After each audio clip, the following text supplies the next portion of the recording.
Bonjour à tous et bienvenue du coup dans cette deuxième partie du tuto sur N8N. Donc cette vidéo fait suite à la première vidéo qui est donc la vidéo de présentation d'N8N. Ici, on va pas présenter N8N parce que comme je l'ai dit, on l'a déjà fait sur la précédente vidéo, mais on va plutôt l'appliquer, on va le mettre en place et on va voir ce que l'on peut faire. Alors, déjà, on va présenter un petit peu qu'est-ce qui se passe au niveau de l'interface. Donc, comme vous voyez, une fois qu'on a lancé N8N, on arrive directement sur un workflow vide, donc un espace de travail qui va permettre de faire votre première automatisation. Il y a différents éléments. Alors déjà, ici, on a la barre qu'on peut étirer afin de voir quelles sont les possibilités qu'offre cette barre. Donc, tout d'abord, on a la possibilité de faire un nouveau workflow. Donc là, en l'occurrence, un workflow vide, mais également d'en ouvrir un. Comme là, vous pouvez voir qu'on a différents workflows, donc deux ici qui sont actuellement utilisés. Donc là, par exemple, si je clique sur celui-là, eh bien, j'arrive tout simplement sur un exemple, tout simplement de automatisation dont justement je vous parlerai un peu plus tard. On peut également les sauvegarder parce qu'il faut savoir que ça fonctionne comme un logiciel, donc ça ne se sauvegarde pas automatiquement, il faut faire soi-même ses sauvegardes. Donc pensez bien à faire vos sauvegardes pour éviter justement des problèmes si jamais votre navigateur crash ou si une coupure de courant arrive, sinon vous allez perdre toutes les données que vous avez rentrées. Vous pouvez ensuite, une fois qu'il est sauvegardé, le renommer, le supprimer si vous ne souhaitez pas le garder, le télécharger. Alors ça, c'est une fonctionnalité qui est très intéressante puisqu'elle permet tout simplement de télécharger le workflow sous un format fichier pour l'envoyer à une personne pour que cette personne puisse justement récupérer sur son N8N le travail que vous avez fait et le réutiliser. Donc ça, c'est quelque chose de très intéressant. Et ici, justement, vous pouvez importer des fichiers, donc des workflows d'autres personnes venant d'autres N8N via l'URL directement ou juste via le fameux fichier dont je vous parlais juste avant. Pour finir, on a ensuite du coup la partie settings qui permet de régler à peu près les paramètres de N8N de manière générale. Ensuite, on a du coup ici les credentials qui sont en fait tout simplement excusez-moi, des clés API qu'on peut du coup enregistrer, modifier comme on le souhaite. Donc là, vous voyez qu'on en a par exemple une pour GitHub, etc., etc. Je ne vais pas cliquer dessus parce que dedans, du coup, il y a les données, il y a les API. Ensuite, vous pouvez accéder ici tout simplement aux exécutions qui ont eu lieu. Là, par exemple, on peut voir qu'à 13h40 et 17 secondes, on a eu le, le workflow example main qui s'est lancé. Il lui a fallu 0,263 secondes pour se faire, tout simplement. Et là, vous voyez, du coup, on peut rapidement accéder à tout, à tout l'historique en fait de vos différents workflows. Pour finir, vous avez du coup la page Help qui est très intéressante parce qu'elle permet de récupérer toute la documentation pour vous aider à utiliser N8N, à rejoindre directement le forum si vous avez besoin d'aide autre que celle de la documentation, à accéder aux différents workflows qui sont déjà proposés comme ceux qu'on a justement parlé dans la première vidéo, et d'en savoir au final un peu plus sur N8N de manière générale. Ensuite, en haut, vous pouvez du coup, bien évidemment, activer ou non votre, votre workflow. Là, bien évidemment, je ne peux pas l'activer puisqu'il n'y a rien, donc il n'y a rien à activer. Et vous avez ensuite le petit plus qui vous permet justement de pouvoir récupérer de manière très simple, on va prendre un exemple, hop, de récupérer une box, de récupérer un nœud, qui vous servira ensuite à mettre vos paramètres et puis de fil en aiguille à pouvoir justement faire vos projets. Alors du coup, on va pas perdre plus de temps, on va commencer avec hop, un nouveau projet. Normalement c'est oui, voilà, c'est bon. Hop. Donc là pour ce nouveau projet, on va essayer de créer quelque chose d'assez simple. On va commencer par une présentation simple et après je vais vous présenter justement l'autre workflow qui est en train de travailler, qu'on a pu entrevoir en début de vidéo. Ici l'objectif, ça va être de automatiser une tâche qui est somme toute assez simple, mais tout simplement la récolte de data concernant les prix d'une crypto-monnaie. Donc c'est une des applications qu'on peut faire. On peut faire énormément d'applications, vraiment le champ reste quand même très large. Mais ici, on va du coup partir sur ce cas pratique, justement pour voir ce qu'on peut faire. Donc la première chose à faire, c'est bien évidemment de mettre un trigger, de faire en sorte que il y ait une action, en fait, il faut qu'il y ait quelque chose pour que l'automatisation se déclenche. Donc par défaut, Alors voilà, je vais supprimer ça. Normalement, si je dis pas de bêtises, bon là il veut pas me l'afficher, mais par défaut vous avez un bouton Start, qui en fait est un bouton où tout simplement le trigger, c'est manuellement en fait c'est un clic sur le bouton ou sur le Execute Workflow en bas, qui tout simplement lancera l'automatisation. Ici, on va partir sur quelque chose de similaire. Au lieu de partir sur un bouton à cliquer, on va partir plutôt sur un cron. Donc, c'est voilà, c'est ce petit bloc. Alors, laissez-moi. Pourquoi je ne peux pas l'attraper? Alors, j'ai visiblement un problème. Voilà. Ah bah, voilà, le fameux bouton. Vous le voyez pas, mais il est ici. Euh, donc, ça, c'est le fameux bouton qui est au départ et qui permet justement par un simple clic ou un clic ici, voilà, exactement de exécuter le workflow. Alors, on va du coup nous s'occuper de cron. Donc cron, c'est exactement la même chose que le bouton Start, sauf que celui-là, je pense que vous l'avez deviné à l'icône, il permet tout simplement de déclencher à un intervalle de temps. Donc de manière à ce qu'il se déclenche tout seul.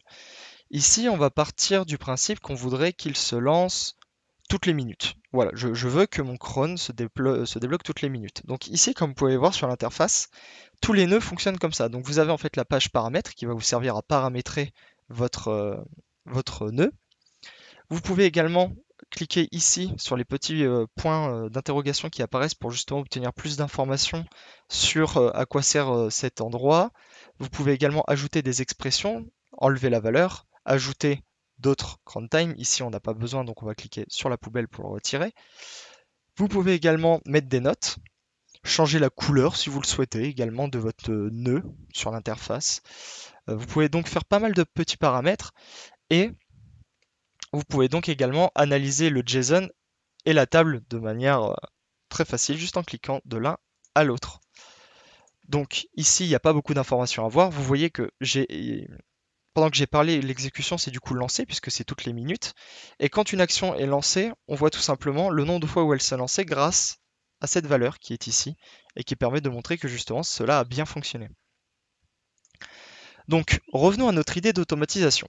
On veut réussir à récupérer les données euh, du prix du Bitcoin, partons sur le Bitcoin, du Bitcoin, car on travaille dans le trade de Bitcoin et on veut savoir rapidement quand est-ce qu'on peut vendre et quand est-ce qu'il faut acheter. Et bien pour ça c'est très simple, on va utiliser du coup un des nœuds qui existent et qui en l'occurrence ici est CoinGecko, qui permet justement de récupérer des informations sur des devises. Donc là en l'occurrence nous on veut savoir par rapport à des crypto-monnaies. Et donc, comme vous voyez ici, déjà, il y a un peu plus d'informations, c'est normal, on va du coup pouvoir paramétrer un peu plus. Donc ici, on va choisir du coup le coin, puisque ce qu'on veut, c'est le coin. Et ce qui nous intéresse, c'est pas toutes les monnaies, mais juste le prix d'une voilà, d'une crypto-monnaie. Donc là, vous voyez, ça a chargé, parce que bien évidemment, il a chargé toutes les crypto-monnaies possibles en termes de collecte. Nous, ce qui va nous intéresser ici, ça va être le BTC. Donc voilà, le temps que ça charge, on récupère la valeur du coup du BTC, s'il veut bien. Voilà, c'est bon. Ah, il me semble que j'ai cliqué 2 fois et que par conséquent, voilà, j'en ai récupéré 2. On peut en mettre plusieurs. Là, en l'occurrence, dans notre exemple, on n'a pas besoin d'en avoir plus d'un. L'objectif, c'est avant tout, voilà, de juste montrer avec le Bitcoin. Et on voudrait du coup avoir le prix du Bitcoin ici en euros. Voilà, tout simplement. Donc, une fois que vous avez fait ça, bien évidemment, vous pouvez exécuter le node. Pour vérifier s'il fonctionne bien, on peut vérifier de manière individuelle à chaque fois. Là, comme vous voyez, on vient de récupérer la valeur du Bitcoin le 17 juin à 13h52. Il est actuellement à 32 962 euros. Donc on a la version, comment dirais-je, simplifiée, donc qui permet juste de voir la valeur donc, sur la table, et la version JSON qui vous permettra justement de voir plus en détail l'affichage en JSON. Vous pouvez également, bien évidemment, comme je l'ai dit, encore gérer les paramètres individuels de ce nœud, mais ici, ça ne nous intéresse pas vraiment. Tout ce qu'on veut, c'est faire en sorte de récupérer justement cette valeur. Voilà. Alors ici, comme vous voyez, il s'est connecté automatiquement. Donc ce que je vais faire, c'est que je vais déjà le déconnecter. Tout simplement parce que, comme vous voyez, on peut manipuler très facilement les nœuds, on peut les mettre où on souhaite. Mais le gros avantage, c'est que ici, vous pouvez par exemple relier très facilement d'un endroit à un autre, donc d'un rond vers un trait, en l'occurrence, de manière à ce que là, par exemple, mon toutes les minutes, mon trigger va se déclencher et va donc activer CoinGecko, qui du coup, CoinGecko va récupérer la valeur du Bitcoin en euros et l'afficher à l'intérieur. Pour l'instant, on a réussi, entre guillemets, à récupérer ça. Maintenant, ce qu'on voudrait, du coup, comme je l'ai dit, c'est savoir quand est-ce qu'on considère qu'il faudrait vendre et quand est-ce qu'on considère qu'il faudrait acheter. Donc là, c'est simple. Il va nous falloir, pour ceux qui s'y connaissent un peu en code, tout simplement, il va nous falloir un if. Il va nous falloir un if pour savoir si la valeur est à temps, on achète. Si la valeur est à temps, on vend. On va ajouter une condition, donc ici, number, puisqu'on veut du coup une valeur. Là, en l'occurrence, le problème, c'est qu'on ne veut pas une valeur fixe. On veut pas que, à chaque fois que la valeur est... Enfin, on veut pas que la valeur de base soit une valeur fixe, puisque comme je l'ai dit, on parle avec une devise. Et surtout le Bitcoin, c'est une valeur qui évolue beaucoup. Donc on va cliquer sur ce petit engrenage, comme je viens de le faire, ajouter une expression. Et là, en fait, vous allez pouvoir récupérer tout simplement les expressions qui sont déjà présentes dans vos nœuds. Là, vous voyez que j'ai le nœud de CoinGecko, de Cron et de Start. On peut tous les ouvrir et regarder ce qu'on peut récupérer comme expression. Là, en l'occurrence, ce qui nous intéresse, c'est la data qui va sortir de CoinGecko en JSON. Donc là, en l'occurrence, notre Bitcoin, vous voyez, on le retrouve. Et la fameuse valeur qui, du coup, ici, évolue avec le temps, justement. Et le fait de fonctionner de cette manière, justement, ça permettra que dès que le trigger va être activé et que CoinGecko va récupérer le prix actuel, et ben ça s'actualise également ici, de manière à ce qu'on ne soit pas bloqué avec tout le temps la même valeur. Donc là, on va partir, admettons,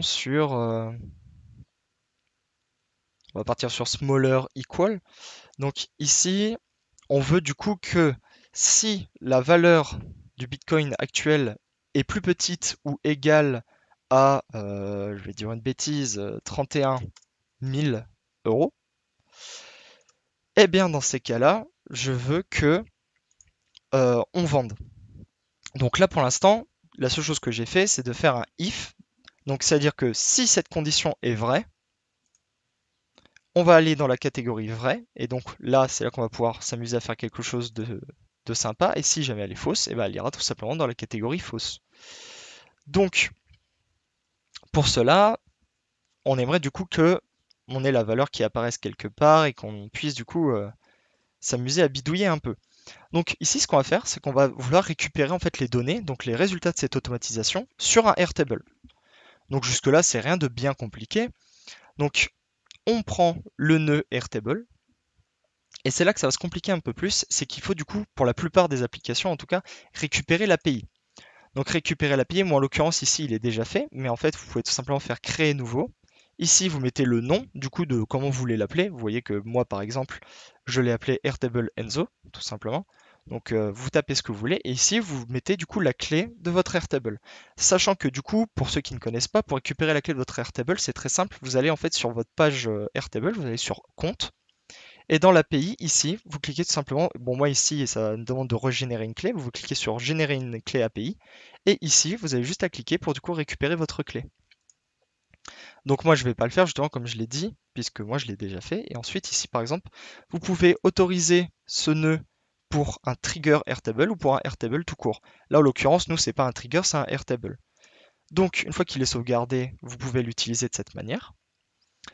Et là l'idée du coup ça va être de ajouter quelque chose à la table Airtable. Donc vous voyez, c'est vrai que je ne l'ai pas montré. Là par exemple, c'est ma table d'Airtable. Donc ici avec le prix, créé par quelle personne et la date. Donc en l'occurrence, c'est un tableau Airtable basique. Donc moi ce que je veux, c'est que justement, toutes les minutes, quand ça se déclenche, selon si la condition est remplie ou pas, et ben que ça apparaisse sur mon tableau de manière à ce que je sache, s'il faut que je vende ou que j'achète.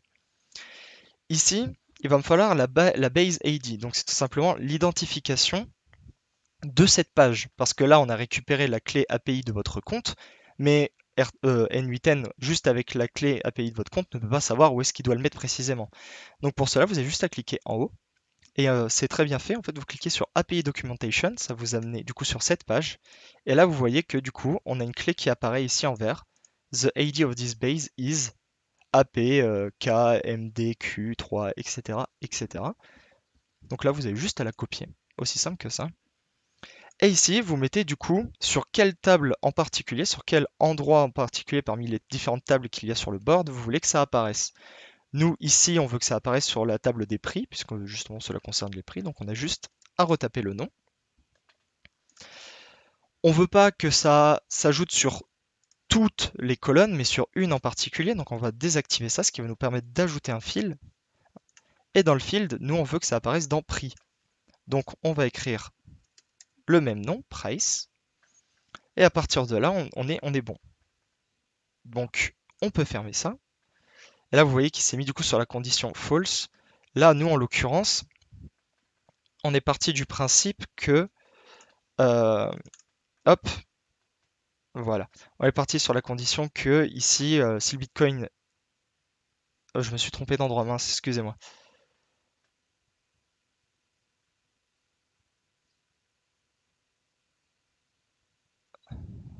Hop là, voilà. Donc, je disais, on est donc parti sur la condition que si c'est plus petit ou égal à cette valeur-là, et ben dans ces cas-là, c'est vrai. Et donc, dans ces cas-là, ça va monter ici. Là, en l'occurrence, on est en dessous. Donc, on va partir du principe que c'est faux. Donc là, on peut exécuter le workflow pour savoir justement s'il fonctionne. Et là, vous voyez tout de suite, les 1 ont apparu jusqu'au bout et le workflow a été exécuté. Et là, par exemple, du coup, si je vais ici, j'ai justement ma colonne qui est apparue. Par contre, le prix n'est pas affiché. Il n'est pas affiché parce que justement, la condition est fausse. Par exemple, si je vais mettre largeur ou equal, donc plus grand ou égal à 31 000, là en l'occurrence on est au-dessus, la condition va être vraie, donc là en l'occurrence on va changer de hop, de ligne sur la condition, voilà. Et là vous voyez ça a apparu tout de suite ici. Donc comme vous pouvez le voir, ça fonctionne. Par contre, comme on peut le voir, ici, on n'a rien. On n'a rien qui est affiché. Pourtant, les conditions ici sont vraies. C'est tout simplement parce que, certes, l'information a été circulée, mais on n'a rien à dire techniquement à l'intérieur. Donc en fait, on va tout simplement ajouter, donc déjà on va supprimer ça de manière à ce que ce soit propre. On va tout simplement ajouter hop, un régular qui s'appelle set, qui permet du coup de set les valeurs, comme son prénom l'indique. Ici, on veut ajouter comme nom, enfin, tout simplement le prix, donc de la colonne prix ici. On veut que ici, dans prix, si jamais la valeur est plus grande ou égale à 31 000, que l'on achète. Donc ici, on va écrire achat. Donc on veut que dans la colonne prix, si la condition est remplie, que du coup, l'automatisation passe par le nœud set, et bah tout simplement, on est marqué achat dans notre colonne. Tout simplement. Donc une fois que cela est fait, on peut refermer. Vous voyez que ici, du coup, il s'est mis automatiquement, donc c'est parfait, c'est ce qu'on voulait faire déjà de base. Et là, on n'a plus qu'à exécuter le workflow. Et là, vous voyez que normalement, hop, ça charge, ça s'est exécuté. Et si on va ici, voilà, là, on vient de recevoir du coup une information qui nous dit automatiquement que là, c'est le moment, par exemple, pour acheter pour une valeur supérieure à 31 000 euros. Donc là, en l'occurrence, on sait que le prix est supérieur à 31 000 euros, on peut acheter. Et on peut aller un peu plus loin, on peut s'amuser également à dire que du coup, bah forcément, si c'est faux, eh ben, on veut savoir également que si c'est faux, dans ces cas-là, il faut vendre. Bon, il me connecte automatiquement, donc on va déconnecter, voilà. Donc là, en l'occurrence, on refait la même chose, sauf que cependant, dans toujours la colonne prix, si jamais la valeur est pas bonne, dans ces cas-là, on veut pas acheter, on veut vendre. Mais dans ces cas-là, ce serait intéressant de savoir justement s'il faut vendre ou pas. Donc là, en l'occurrence, hop, on relie. Et on relie du coup les deux au Airtable. On peut relier plusieurs choses à un seul nœud.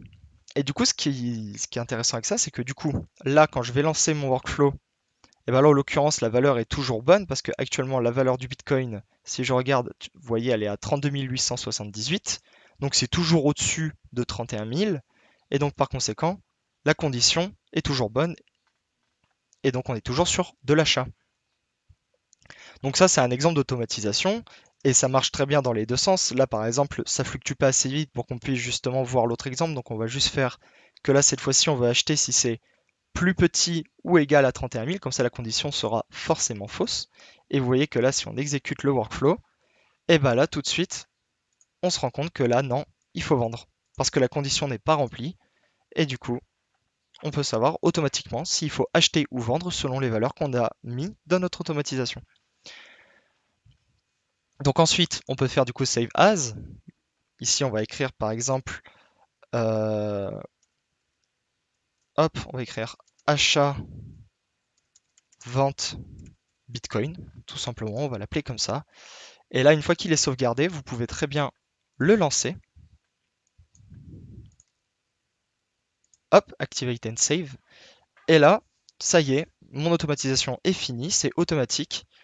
Et donc à partir du moment où il est automatique, là le cron on l'a setup sur 1 minute. Donc là vous voyez par exemple si on attend ici, vous allez voir qu'il va y avoir une colonne 4, plutôt une ligne pardon 4 qui va s'ajouter et qui du coup pardon, va nous donner la réponse s'il faut acheter ou vendre. Donc là on peut par exemple s'amuser à attendre un peu le temps que ça apparaisse. Ça, normalement ça va pas tarder à apparaître. Mais comme vous pouvez le voir, on a quand même la possibilité de faire énormément de choses. Ça, ce n'est qu'une application parmi tant d'autres. On va en voir une autre d'ailleurs juste après. Ici, normalement, ça devrait pas tarder. On est bientôt à 1 minute. Mais donc, dans les autres applications, dans des exemples, hein, on peut très bien, voilà, consommer la data de Bubble pour récupérer des informations ou déposer des informations sur Bubble. On peut également s'amuser à faire pareil avec Discord, avec notamment, comme je le disais dans la première vidéo en exemple, la possibilité de faire des messages instantanés ou des réponses, un bot Discord, etc., etc. On peut également déclencher justement notre automatisation suivant différents paramètres. Par exemple, s'il se passe quelque chose sur votre Airtable, pardon. Si vous voulez, pardon, par exemple, que ce soit que sur un temps donné, tous les jours à telle heure ou toutes les minutes, toutes les heures, etc., etc., etc. Ici, par exemple, si on regarde, voilà, pendant que je parlais, justement, il y a 1 minute qui s'est écoulée et qui m'indique que là, le prix, justement, il s'agirait du coup de vendre par rapport à ce qu'on a setup. Donc maintenant que cela est fait, on va pouvoir du coup passer à un autre exemple de cas pratique qui celui-là est déjà fait et fonctionne déjà très bien. Donc hop, on va aller ici et du coup on va regarder ça un peu plus en détail. Vous voyez qu'ici il y a déjà beaucoup plus de choses. euh, et en fait du coup, dans cet exemple, le principe est simple, c'est de faire remonter à Rocket Chat via un bot si jamais il se passe quelque chose sur Twitter. Donc là en l'occurrence, on a un trigger ici qui va se lancer toutes les X temps, donc la connue X, qui ici a pour valeur 10, en minutes. Ce qui veut dire que toutes les 10 minutes, cette ligne-là va s'activer. Elle va donc permettre quoi? Elle va permettre donc d'aller chercher sur Twitter, si quelqu'un a écrit dans un post le hashtag Wexample, qui va donc envoyer ça dans un filtre de data, donc en fait un set qui va permettre donc de récupérer le tweet, l'idée du tweet et l'URL. Ces informations-là vont arriver dans justement quelque chose d'assez particulier. Ici, en fait, il s'agit tout simplement de lignes de code, parce qu'on peut quand même intégrer du code à l'intérieur. Et comme je le disais dans la première vidéo, pour moi, on est plus sur du ultra low code que du no code, parce qu'il faut quand même avoir des connaissances. Par exemple, ici, on a été obligé d'utiliser du JavaScript pour pouvoir justement afficher nos informations correctement. Donc là, ici, ça permet justement de faire en sorte que ce soit que les nouveaux tweets qui passent à travers l'automatisation, donc de faire en sorte que justement toutes les 10 minutes, il n'aille pas récupérer les mêmes tweets en boucle, parce que sinon bah, le bot n'aurait aucune utilité, tout simplement. Donc là, vous pouvez regarder par exemple, je vais peut-être pouvoir l'afficher en plus grand. Voilà. Donc là, vous voyez justement les lignes de JavaScript qui permettent du coup d'obtenir ce résultat.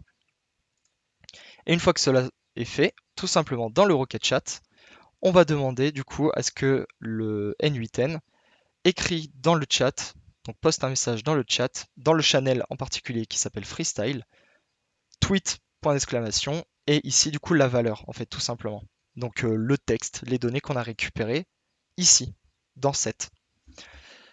Et ça, on a appliqué ça sur différents endroits. Donc là, par exemple, tous les matins, tous les lundis matins, donc on l'a renommé justement pour le savoir plus facilement, et bah automatiquement, ça va poster quelque chose, ça va écrire sur notre compte Twitter. Hey, mais nous revoilà, c'est parti pour une nouvelle semaine. Hashtag comme un lundi. Donc là, tous les lundis matins, plus, plus particulièrement pardon, à 8h, un message est envoyé depuis le compte Wexample disant cela. Et pareil sur le Rocket Chat. Ici, on a du coup pour les Wednesday, pardon, euh, on a également du coup à 8 heures un message qui est envoyé.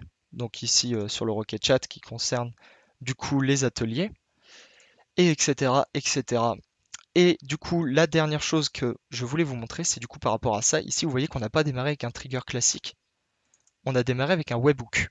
Alors c'est quoi la différence avec un webhook? Bah, c'est simplement qu'un webhook, en fait, on va partir du coup d'un URL qui servira de trigger. Donc dès que quelque chose va arriver sur cette URL, ça va déclencher le trigger.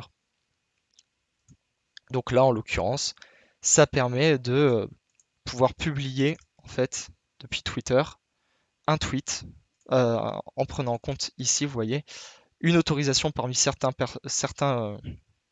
personnes qui sont dans le Rocket Chat, qui peuvent depuis le Rocket Chat écrire quelque chose avec une ligne de, comment dire, avec une sorte de commande, qui du coup permettra de le reposter sur les différents endroits. Donc voilà, c'est à peu près tout. Du coup, là, on a deux applications qui sont quand même assez différentes. Il y en a une qui permet de récupérer des informations. Vous voyez, pendant qu'on discute, il y en a plein qui se sont ajoutés. Bon, bien évidemment, j'ai une valeur qui était trop basse, donc ce sera forcément tout le temps supérieur, j'imagine, pendant toute la vidéo, à moins qu'il y ait un crash qui arrive du Bitcoin là pendant que je tourne la vidéo. Mais de manière globale, là, on a donc une application qui permet de récupérer tout simplement des indications pour savoir plus vite si on doit vendre ou acheter, là en l'occurrence dans le Bitcoin. Et une application qui ici permet automatiquement de poster des choses sur Twitter ou Rocket Chat, ou au contraire de récupérer des tweets ou des messages depuis Rocket Chat ou Twitter.